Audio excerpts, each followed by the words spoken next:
We have made it to the final part of our voltage seal jitsu, folks. Meet our last villager, Darui, a high-ranking ninja and the Raikage's bodyguard. He's off duty for now to help us explain the relationship between cell potential, free energy, and equilibrium. This means that this discussion is going to connect our information from chapter 16. And we get to examine the relationship of useful work, free energy, and the equilibrium constant K in the context of electrochemical cells, and basically see the effect of concentration on cell potential as well. So let's go ahead and consolidate what we know. All right, so how do we start making these connections? Well, first we want to start with spontaneity. We know that standard free energy change is going to be less than 0 when we have a spontaneous reaction. We also learned that the standard cell potential is going to be greater than 0 when we have a spontaneous reaction.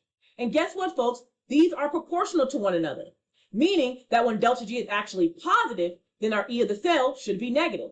And of course, vice versa. When E of the cell is positive, then our delta G should be negative, right? But we have to go further and layer our understanding to fully connect these two variables by getting a proportionality constant. And this constant is simply a variable that's used to establish the quantitative relationship between free energy and, of course, our standard cell potential. So how do we go about doing that? Well, first, this constant is determined by the electrical work done, or the max work, as a product of negative E of the cell times the charge flow. Okay, folks? And so, of course, our work maximum is directly related to delta G. And so we also can say that our work max is equal to delta G, which is now equal to negative E of the cell times charge.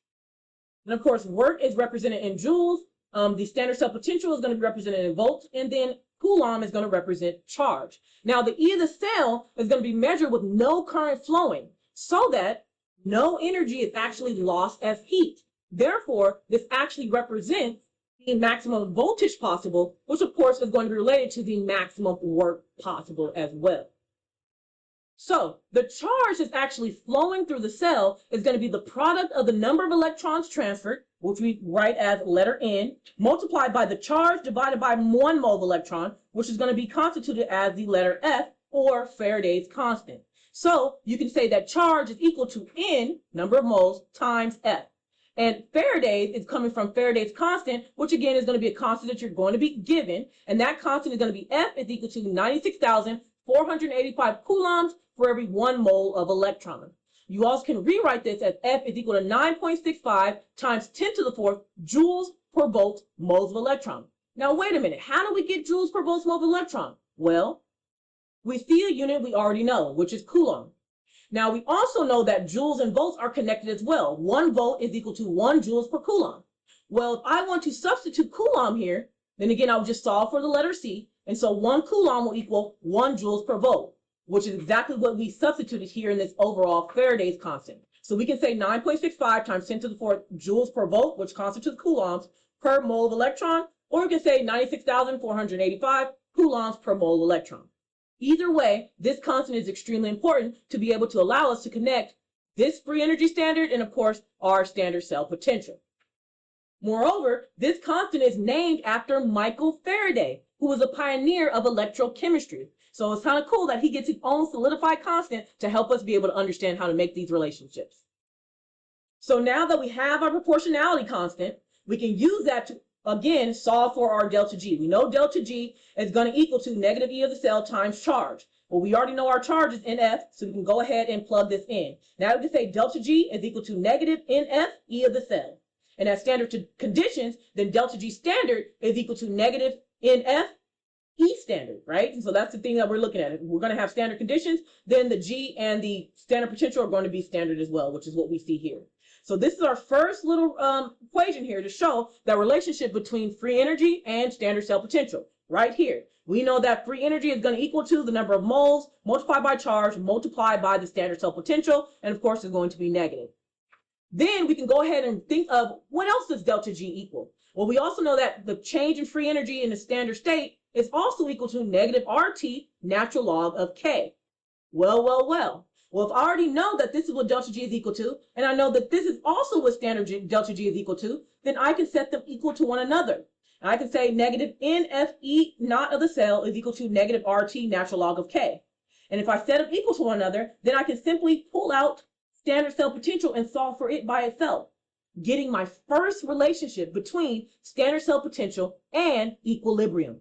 So that's going to be standard cell potential is equal to RT divided by NF, and of course multiplied by natural log of K. Now, how did I get this? Well, I had to take this entire equation here and divide by my NF value. And then, of course, I have to multiply by -1. And so this is one equation that we can use to help us with our relationship. Here's another equation. As you can see, this equation relates free energy and standard cell potential. This equation relates standard cell potential and equilibrium.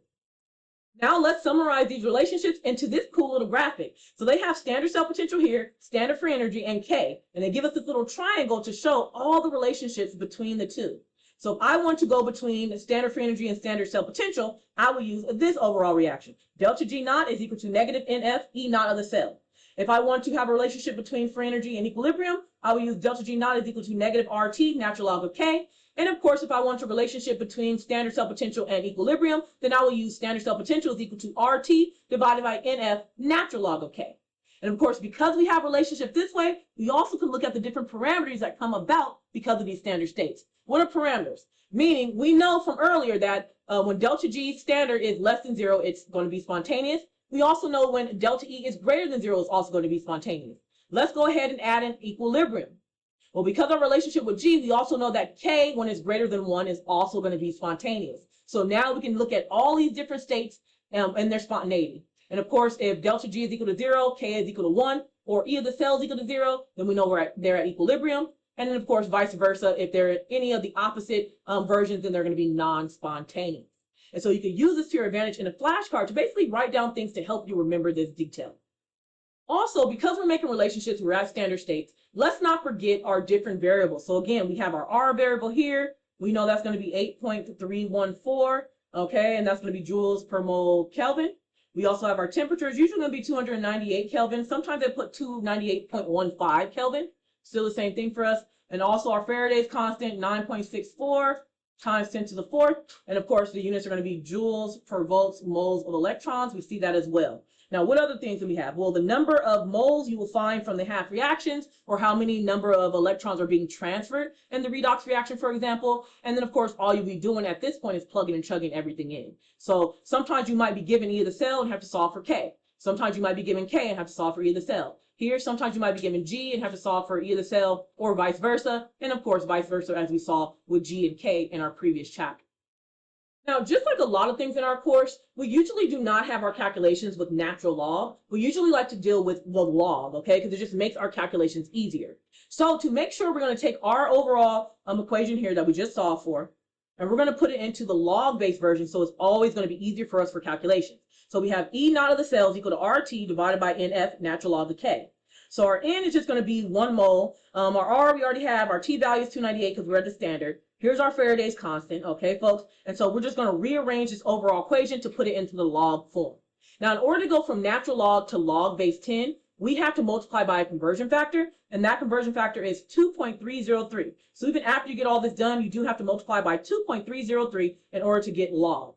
So what we'll do is, we'll take our RT values, 8.314, 298.15 Kelvin. We take our 1 mole and Faraday's constant, and we basically get a value for this. Once we have that value, we multiply by 2.303. And so we end up getting 2.303 times 8.314 times 298 divided by 9.65 times 10 to the fourth. Now, the number of moles transferred, we still don't know until we actually get a particular reaction, right? So what we do is we take the value here, and we keep dividing by the number of electrons here that are going to be transferred, and then we multiply by log of K. So we can rewrite our standard cell potential as 0.0592 volts divided by N log of K. And this is a way easier version of this overall equation to make it easier for our calculations. Now, of course, if you have to basically solve for equilibrium, you can say log of K is equal to N of the E of the cell divided by 0.0592. And of course, we are at 298 Kelvin, folks. All right. Derui said there's only one more thing to do, and that's go to the training grounds for practice with this new technique and using all these different equations, especially this one here. All right, folks, see you there. All right, folks, we're back at the Hidden Voltaic training grounds. Let's get in some practice. So we're going to be calculating K and delta G naught from standard cell potential. Okay, so this says silver is going to occur in trace amounts in some ores of lead. and lead can displace silver from solution. So they gave us Pb solid plus 2Ag plus is going to give Pb2 plus 2Ag solid. As a consequence, silver is a valuable byproduct in the industrial extraction of lead from its ore. They wanted to calculate K and delta G at 298.15 Kelvin for this reaction. They gave us two of the half reactions here. We have both reduction half reactions for silver and our lead. And of course, we have to figure out what our E of the cell is based on our half reaction. Let's think about it. Once we have our half reactions, they want us to figure out K and they want us to figure out our delta G. So if I have my E of the cell, I can quickly figure out my delta G, especially if I already have E of the cell, by using my delta G is equal to negative NF multiplied by standard cell potential, right? Once I have that delta G value and now my delta E value, I can use my other equation, which is going to be E naught of the cell is equal to, of course, 0.0592 volts divided by the number of moles transferred multiplied by log of K to solve for K. And so that's kind of how we'll basically approach this question. All right, so this is just me consolidating all my equations I'm going to use. I have my delta G equation, which is equal to negative NF standard cell potential. Then I have my standard cell potential, which is equal to the cell potential of the cathode minus the cell potential of the anode. And then, of course, I have the cell potential is equal to 0.0592 volts divided by N log of K. If I was to solve for log of K, I just have N E to the cell divided by 0.0592 volts. All right, so what am I going to attack first? I'm going to first figure out my E of the cell here. That means I have to look at my two half reactions, figure out what's the cathode and the anode. Of course, the one that has the most positive number is going to be the cathode, and this automatically has to be the anode or oxidation. And so to find my E naught of the cell, I'm going to take my cathode, 0.80 volts, minus my negative 0.13 volts here, and I get 0.93 volts. Great. Now I'm going to go ahead and get my delta G naught. Now the amount of electrons transferred, we're going to need that number here, because we already know Faraday's constant, and we just got this one. So the amount of electrons transferred, well, let's see. Since this is going to be oxidation, it's going to be reversed. As you can see, we do have to multiply this overall reaction by 2. So we can have a 2 here, a 2 here, and a 2 here to balance out the charge of electrons here. And so my N value is going to be negative 2 times Faraday's constant, which we know is going to be that 9.64. Of course, I said 9.64 is 9.65 times 10 to the 4 here. Okay, and then of course, E of the cell, we just got it, 0.93 volt. Now let me make sure I write all the units for my Faraday's constant as well, just to keep everything copacetic. Okay, mole of electrons, and now I have 0.93 volts. Once I go ahead and do this math, I'm going to take 2 times this number and then multiply by 0.93. I get my delta G naught value is negative 1.8 times 10 to the 5 joules per mole reaction. Now, how did I get these units? Well, first I have volts here, I have volts here. They're going to cancel. I have mole of electrons here, which I forgot to write the units for the 2 here. This is 2 moles of electrons for every mole of reaction. So moles of electrons are going to cancel. Now I'm only left with joules and moles, joules per mole of reaction, and that's it. That's how I ended up getting these overall units. Now, of course, with our delta G naught, it's usually going to be in kilojoules. So I go ahead and divide this number by 1,000, and I get a negative 1.8 times 10 to the 2 kilojoules per mole of reaction. Now, of course, I have to use this information, or really my E of the cell, to go ahead and go further to find K. So now I've already gotten my delta G amount. Got my delta E amount. Now I'm going to go ahead and get K, which is plugging it into this overall reaction. We already have our number of electrons transferred. We already have our E of the cell, and we already know this number. Let's go ahead and get it. All right, so I'm going to be using this equation to solve for K. Log of K is going to equal 2 times 0.93 volts divided by 0.0592. So I'm going to take my 2 times 0.93, and I'm going to divide it by my 0.0592, and I get 31.42. Now I'm going to take the log of both sides to isolate K, and I get K is equal to 10 raised to a power of 31.42. And I get 2.6 times 10 to the 31st. All right, folks, and that is my value for K. So we have successfully gotten our K value, we've gotten our G value, which we already got before, and we already got our E value. So that's exactly what the question wants. And Darui wants us to go even further with this information. So let's go ahead and meet him in the next video.